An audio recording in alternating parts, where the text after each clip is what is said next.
This is Pet Life Radio. Let's talk pets.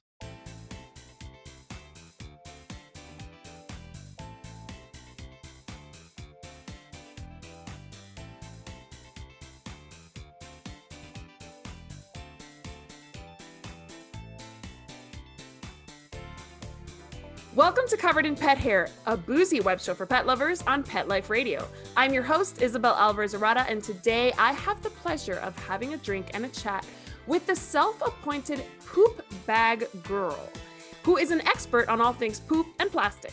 I'll introduce you as soon as we come back from these messages from our sponsors. Welcome back to Covered in Pet Hair. I'm your host, Isabel Alvarez-Arata, and today I have the pleasure of having a drink and a chat with a pet parent, a pet photographer, an inventor, researcher, entrepreneur, cat and dog person, foodie, wine snob, and coffee lover. She's an expert on all things poop and plastic and calls herself the poop bag girl. Jennifer Blaese. Welcome, Jennifer. Hi, Isabel. Thank you so much for having me. It's my pleasure. It's my absolute pleasure. You and I have a lot of passion projects that we share in common: pets, the environment, cruelty-free products. So I'm excited to get to know you a little bit better on a more social level. Before we get started though, anybody participating in our drinking game, anytime you hear this word, make sure you take a drink of whatever you're enjoying, but do not drink and drive. 21 and over to drink, and always drink responsibly. What are you drinking today, Jennifer? I am drinking Sauvignon Blanc. Ooh. And I chose this because I was going to show you the bottle. It's got like dogs and cats and stuff on it. How cute is that? What's the name of the wine? Ciel Bleu. It's very fancy, but then the label is very cute. It's got like, oh my gosh, I love it. It's so whimsical. It's like an inspirational bottle. You know how you always, I don't know what that is, but I mean, you choose it because of the label. Absolutely. 100%. Because of the label. Exactly. Or I am drinking a Pinot Grigio. Here's mine. Love that. Are you a Pinot Grigio drinker too? Yes, I'm a white. Yes. Sauvignon. Well, it depends. Today it's warm here, so it had to be white. It's cold here, but I'm still always a white girl. So really interesting. See, if it's cold, I need a red Tempranillo. But I didn't choose this based on the label. I actually chose this because I love Costco wines. Like Costco has the best wines, the Kirkland brand wine. So this is a Kirkland Pinot Grigio, and usually I'm either getting my wine from Naked Wines because I have a subscription with them, or Costco Kirkland. Yeah. You're the largest wine buyers in the world. There you go. You know these things. Yeah. And yeah. I don't know what they do, but I have to do like a couple like videos on these wines. Like the Pinot Grigio is amazing. They have a Tempranillo that's amazing. Here in El Paso, they have a Portuguese red blend. And I know you're a white girl, but it's $7.50 and it's so good. And my mom was just here for a while and she went back to Miami, and the first thing she did was trying to order from Instacart from Costco, and they don't have it, and she's so disappointed. So I don't know what Costco's doing. Very and regional. So yeah, it is. There's, Costco's a whole show onto itself. I know, that's a whole show. I know it is. Actually, I could go on about their plastic and their packaging, but okay. I know exactly. That's why I'm saying we could totally do a whole show on that, because I have all the questions that would you'd probably make me want to maybe love Costco less. Buying in bulk is actually a good thing. Oh, that's true. That's true. But before we get into your expertise, I want to play a game with you.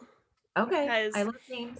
I think our listeners and our viewers are going to have different ranges of understanding of the plastic problem in the world.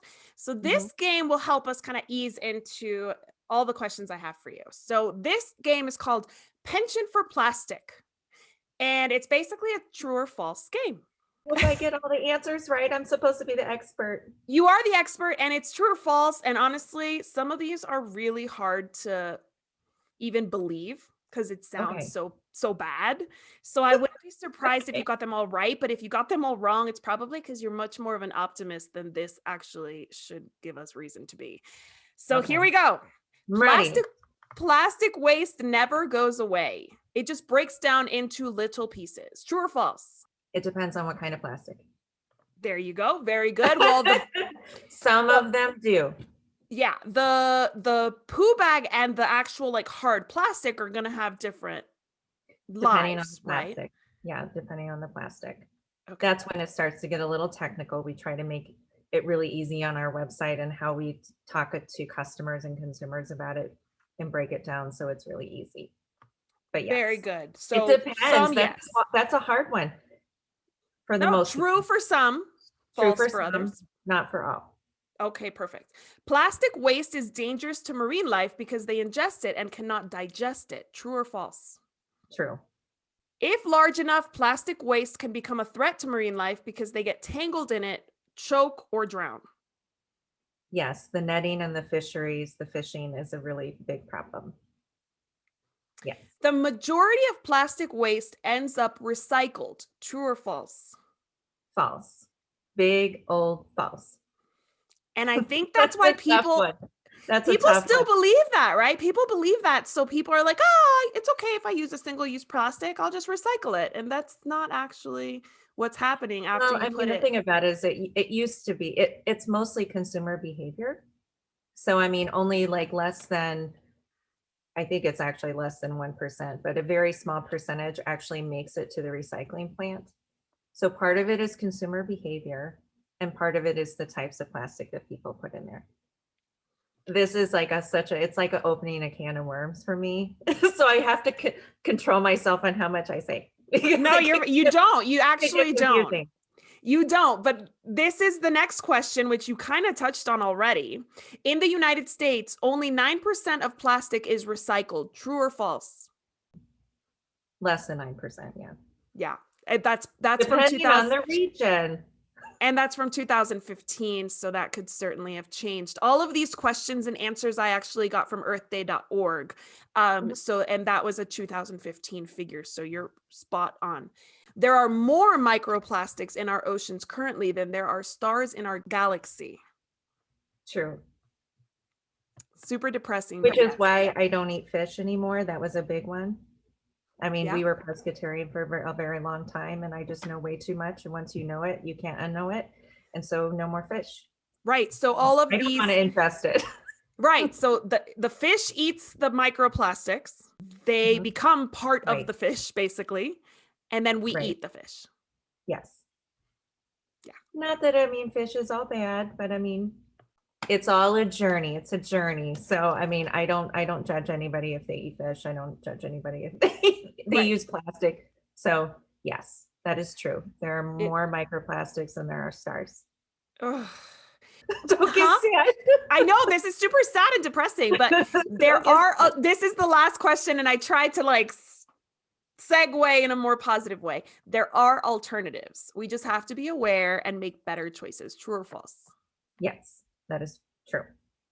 Perfect. It is true. So these numbers really are scary. They really are depressing. And as I was doing this, I was thinking, like, how can we fix this? Like, where do we go from here? If only 9% of plastics are being recycled, some of them are not recyclable, so they go straight to the landfill. Most of the plastic that we consume ends up in our oceans, not even in our landfills, like most of us like to think. So are you discouraged by these kinds of numbers? I am, but the thing about it is we can only get better, and there are better choices. And I think we actually, in regard to poop bags and biodegradability and things, there are alternatives. They just need to be demanded by the end consumer. So we need to demand them. And actually, a lot of big companies are taking notice. It's a little bit of marketing on their part. They see an opportunity to make money, but they are doing the right thing, and the larger companies can actually make a huge difference. And that's why, when it comes to our company and the number of dogs that are in the US and the number of dogs and cats there in the world, as an individual, you can actually make a difference. And I think that's the biggest thing that a lot of people look at. They're like, oh, well, what's a bottle? What's this? What can one person do? Well, you can change your habits and change some of the products and things that you use. So I don't get discouraged. I do think that the awareness is the biggest is the biggest challenge. And things like you said, going to looking at an earthday.org, or looking and doing some research that actually can be fun and interesting and not so technical is a good way to learn more about it, and teach your kids about it. Absolutely. So most of us are pet parents. If somebody's listening or watching this, their pet parent probably. What impact does having a pet have on the environment in general? Well, there are a couple things. I mean, there's the argument of what they eat, the products that they use. I mean, not to plug our product, but the thing about it is there are 90 million dogs in the US, over 90 million. Normally, and I can't remember how many cats are in the US. They all poop, they all pee, they all have waste. We all deal with it every day. We see it every day. So, I mean, those are things that, in regard to what I do, when you start to calculate, the average dog owner uses, if you pick up poop and you use a poop bag, you're using over 1,000 bags per year if your dog poops 3 times a day. So I have 2 dogs. Nobody does. The thing about it, as an individual, you don't do the math. You're just like, oh, I need poop bags. Oh, I need poop bags. Right. So, but you don't calculate how many you use. So being that we all pick up poop and we scoop our litter and things like that, you're putting it into something. And so in regard to what we do, over 1,000 bags a year per dog owner that picks up poop. I use over 2,000 bags a year, but I know what's going to happen to them once they go into the trash. So, when you talk about bags that disintegrate into little pieces, that's the majority of what people are using. And that plastic does not return to nature, is basically what you want it to do, is to return to nature, and they don't. Apart from choosing an actually biodegradable poo bag for either poop on walks or for litter scooping, what else can a pet parent do today or as early as this week that would make their impact or their pet's impact on the environment lesser, or would reduce it rather? Besides picking up poop, I mean, like when in regard to litter, there's lots of litter alternatives, because there are a lot of cat owners. I don't want to just talk about dogs, but there are a lot of litter alternatives that aren't clay-based. Clay-based litters are always a challenge. I'm trying to think. I deal with so much poop. I mean, the thing about it is that because there's 90 million dogs in the US, and this is a really funny statistic. The average dog poops about 3/4 pound of poop a day. 3/4. I mean, so we're talking little dogs to big double handers, so the average dog, I know, the double handers, you need 2 hands. So the Tootsie Rolls to the double handers, an average is 3/4 pound of poop a day. And that's 67 million pounds of poop a year. That's a lot of poop. Isn't that crazy? You do the math and you just get like, oh my God, look at these numbers. So, I mean, part of it would just be, well, for the environment, is picking up. Picking up is a big part of the environmental problem, because it does contaminate our water, regardless if it's in a forest or it's on the sidewalk. It all goes to the groundwater. So whatever is left on the ground is going into our groundwater. And there are a lot of bacteria and things that, can be harmful to not only, you, but to other animals and to the ocean and to the marine life and things. So it is important to pick up. It's a big pet peeve when I see people not picking up. Oh my gosh, me Nobody too. wants to And step in it. Nobody what's funny, yeah, nobody wants to step in it. And that's always my concern, though. My concern has always been like, let me not step in it. But I didn't realize that that was contaminating our water and contaminating our oceans. So like, I was just thinking, it's fertilizer. What do you say to the people who say, oh, it's just fertilizer? It really isn't. And the thing about it is it attracts unwanted pests. I mean, in the city, I live in the city, it attracts raccoons, it attracts things that, most people really don't want in their yard, or that, they could have, disease. But no, everything, the rain, everything goes into our groundwater. So even if you're out in the forest, there's groundwater somewhere down below. It's all going down into the groundwater. So the EPA has actually done studies on this in parks near, waterways, and huge amounts of domestic pet waste in the water. So it's just gross. It is gross. Just pick up after your pets, people. I know. So, I mean, that's the biggest thing. I mean, it's also the products that you use, when it comes to the pet, the pet food. Like, I buy raw food, it's frozen raw food that comes in cartons versus plastic. And that's a big, I try to buy from companies that have the same values as I do. That's really important. And, have the same mission that I do. And when you go into a pet store and you look at all the products, it's all in stand-up bags. It's all in plastic. Yeah. It's really tough. I belong to the Pet Sustainability Coalition. I'm a member there, and they talk a lot about packaging. Packaging in general is a huge problem with all consumer products. I think I read 80% of the waste with waste management is packaging. Wow. Yeah. I mean, I know that in It's all my own packaging. house. Yeah. In my own house, that's what it is. We don't throw away food. We eat our food. We don't really waste things. We try to live a minimalist life and don't over consume. But what we do consume comes in plastic, carton, boxes. When you order on Amazon, you get all those little plastic baggies with the thing that's not even breakable. Why does that little airbaggy need to even be in there? So packaging is a really big deal that we should all be talking about. Yeah, I mean, it relates to everything, regardless if you're a pet owner.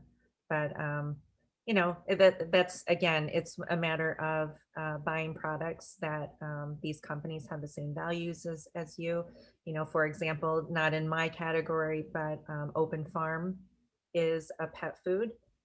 It's I believe a kibble, and they have a redemption program with TerraCycle, where you can actually return their bag to TerraCycle. You just put a little thing online. They have a partnership. They send you a pouch, you send it to TerraCycle, and then they regrind it and turn it into something else. Nice. So, I mean, that's a company that has the same values as we do and is actually trying to do things, but sometimes doing the right thing is not the easy thing. And so It does take a little effort. Absolutely. So I'm going to dig in more into the poo bag specifics because I mean, we all pet parents are elbow deep in poo bags every day. So we'll be right back, and I'm going to ask you more questions about poo bags as soon as we come back from these messages from our sponsors. Welcome back to Covered in Pet Hair. I'm your host, Isabel Alvarez-Arata, and today I'm having a fascinating conversation with a lady who calls herself the Poop Bag Girl, because she is truly an expert in poo bags and poop and all the things that actually have to do with something that we really don't think about but has a huge impact on our environment. So before I get into how she makes better poop bags, I want to play a game. Are you ready, Jennifer? It's a drinking game, right? It is a drinking game. Let's not dwell on the damage that our world is, or like the danger that our world is in thanks to plastic consumption. Let's play Never Have I Ever Poop Edition. Oh my gosh. That's exciting. So it's right up your alley, right? Right. Anybody who works in pet care professionally in any way tends to talk about poop all day. So like, this is like, we're kindred spirits in this moment, because I spent 12 years handling poop, discussing poop, getting pictures from my employees of poop. So let's play Never Have I Ever Poop Edition by every time that I say something. And if you've never done it, you don't have to drink. But if you've done it before, take a drink. That's how we'll know you are guilty. And I will play along with you. If I've done it before. If you've done it, you got to drink. If you haven't done it, then you've never have you ever.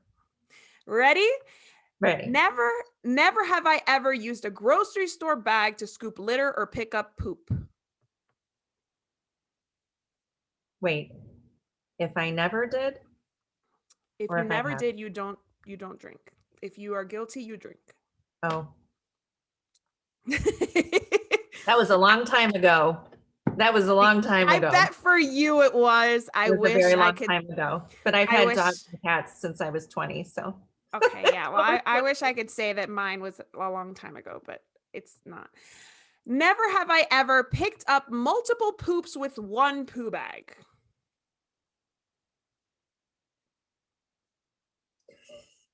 Guilty. Never have I never have I ever been on a walk without a poo bag when I needed one. Yeah. Can I add to that? I've picked one up with like cups and paper napkins and stuff. I think I've tried to use like leaves. I've done leaves. But that brings me to my next one. Never have I ever touched poop by mistake when picking it up. I have to do Twice. another one. I've done it a lot. No, me too. Oh, how does that happen? It happens kind of a lot. You'd think after so long of handling poop, we'd get better at it. Here's the last one. Never have I ever judged pet parents when I see poop on the ground that they just left there and didn't bother to pick up. I could literally chug this whole thing, how much judgment I've been doing. Yes, I was thinking that too. I could drink the whole thing. I drink the whole thing. So how did you become an expert in poo bags? How does one get into the poo bag business? What happened was we were designing a really cool poop bag holder and we needed bags for it. So the holder was super cool. Well, it is super cool. We still sell it. We'd been designing it for a few years. And so before we launched, we were determining whether or not we needed bags, and our friends said we needed bags. And so I did some research. I'm a researcher. And I went down the rabbit hole of, oh my gosh, there's so many plastics and I've been lied to kind of thing. And so I belong to a lot of plastic groups on biodegradable plastic groups on LinkedIn. And through the power of LinkedIn, there was a gentleman in Australia that said, there is a technology out there, you just need to find it. And I've never met this person. He was originally from Texas. He's like a biologist. He has a plastic waste, saving waste in Australia. And he said there's a couple labs in the US that test this. Find the labs. So I found a lab, and the lab actually referred me to a company that makes the additive that we put in our plastic. And they were actually a startup as well. So they had started their business a year prior, and they really helped us out. We came in contact with the right people, and the right people that knew we were doing the right thing. And my lab, we did our first test round, and the lab tested our poop bags. And again, he said, I know you're doing the right thing. Just cover my costs. I mean, these were tens of thousands of dollars in lab testing. Wow. And he also said, I have 5 dogs and I also foster. He's like, throw me a box of poop bags every so often. And so I always tell people I pay my labs with poop bags. That's amazing. But I mean, he's again a really good person that really believed in what we were doing and knew that we were small. That's so awesome. So what makes your poop bags different is it's this additive that you just mentioned? Yes, it's a natural additive. You know, there are some brilliant scientists out there that you actually add to plain plastic. So even though it is a plain plastic, it is a good alternative. So you add it to plain plastic during manufacturing. And what happens when it comes in contact with bacteria, which is plentiful in a landfill. So the goal is to get that poop and throw it in the trash, right? Throw it in the trash. So in a landfill, there's plenty of bacteria, and the additive actually allows the plastic to basically open, like the pores of the plastic. That's the best way to explain it, and allows natural biodegradation to occur. The bacteria actually eats the plastic and then actually poops it out. Which is called, you know, CO2, you know, it's methane gas, which a lot of times people get upset about that. But anything that biodegrades, including your apple core, you know, your apple or your banana, all emits methane gas. That's the result of biodegradation. And so we're not harming the earth because landfills are required to burn it off or to capture it for energy. So it's not just being exposed to the environment. So the end goal with our bag is we've tested them, and it takes approximately 28 months, up to 28 months for them to fully biodegrade in that environment. Because in a landfill environment, it is a dark, dry place. No sun, no oxygen. And that's the key. All of those plastics that go into the landfill are either plain plastics, other plastics, or they require sunlight and oxygen. So, I mean, it's actually a very simple situation. And once you know it, it's hard to unknow it. And so we could have gone down the easy route and just had a manufacturer manufacture the same bags they've been manufacturing. We took the hard route, and we delayed the launch of our dispenser for 6 months so we could get the bags right. Like the perforation and the sticker, all the things that make a perfect poop bag. That's so crazy.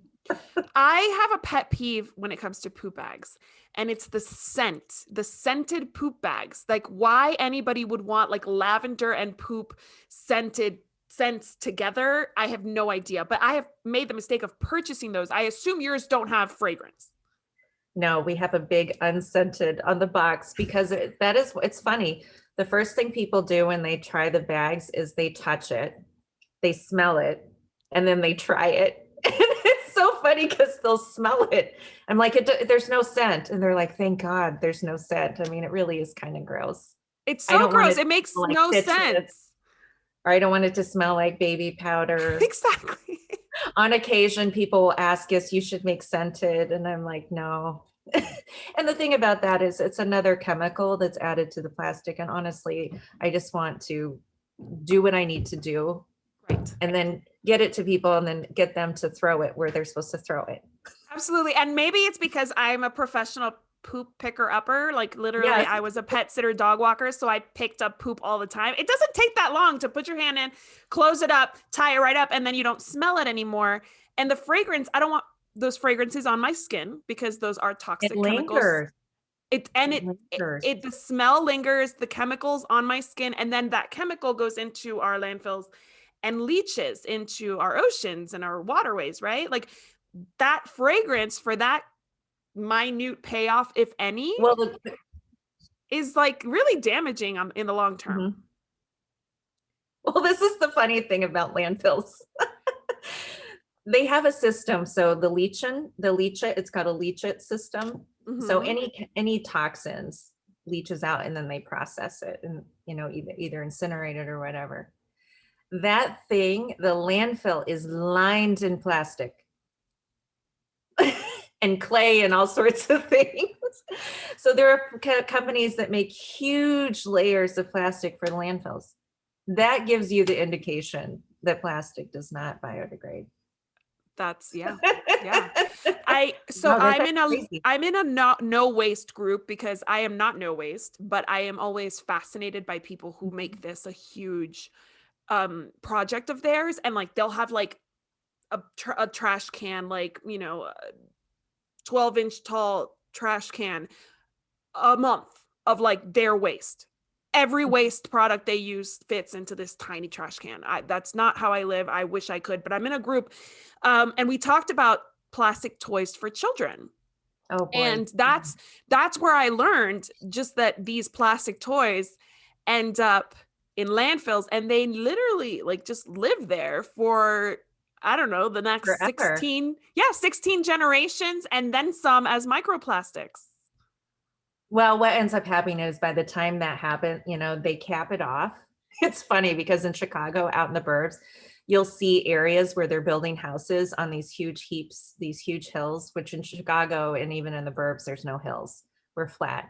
So when you see, I was just there yesterday, this area where they cap it off and there's a period of time they regulate it, they test the soil, blah, blah, blah, over all these years.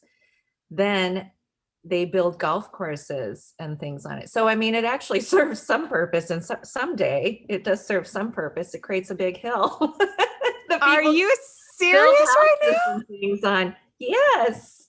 I am shocked. I had no idea that golfers were golfing on We have Literal. one here in Chicago. It's really funny because you'll be driving down the road and it's completely flat, and then you'll see this huge slope.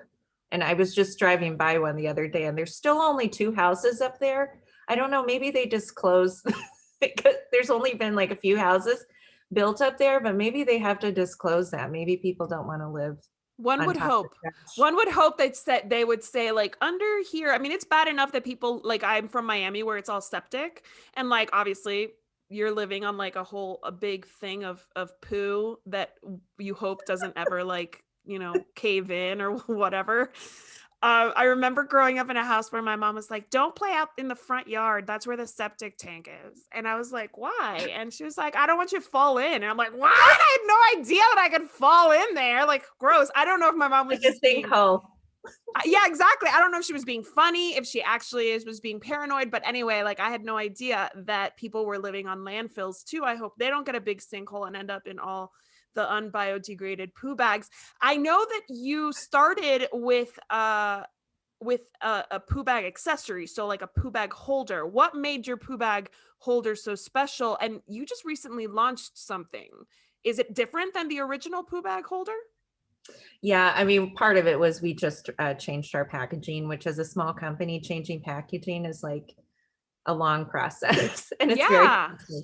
But what we launched in the last year and a half were our banner bags, which are flying out the door. And it's so crazy. They're made out of repurposed festival banners. So all those banners that you see on the street and on the fence and, hanging above the vendors, those actually get thrown away, millions of pounds a year. They really just go in the trash. And again, they're plastic, vinyl.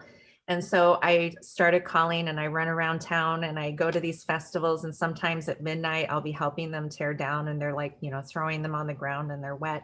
And then I roll them up and I throw them in my car. And then I bring them to the office and I clean them. And at one point I did have a company that I would send them to, and then they would cut them up and sew them. But they're little poop bag pouches made for the poop bags that you can put on your leash. And they're just little pouches with a Velcro and a little opening. But every single one is one of a kind because no 2 are alike. But during COVID, my sewing room closed. And so I had to run out. First of all, I made masks with it, but I had to run out and get an industrial sewing machine.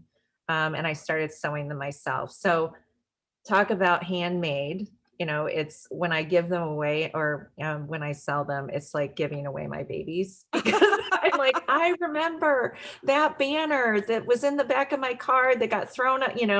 I was at the Pride Festival and they tore down this, like, I don't know, 120-foot banner, and they just threw it down. And I'm like snipping the zip ties with them and trying to roll this out. And then like some of them got thrown on top of a street garbage can. I'm like, no, no, no, no, no, don't throw that away. And then I started rolling it up. And then there's people are looking at me like, what is she doing?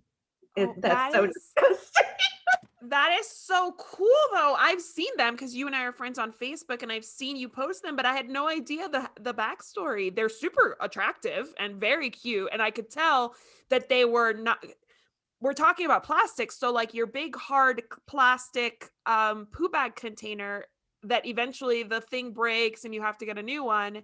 It's just kind of it's not single use plastic, but it's not a good use of plastic. So these are a really good alternative, and they're attractive, and they have an awesome story.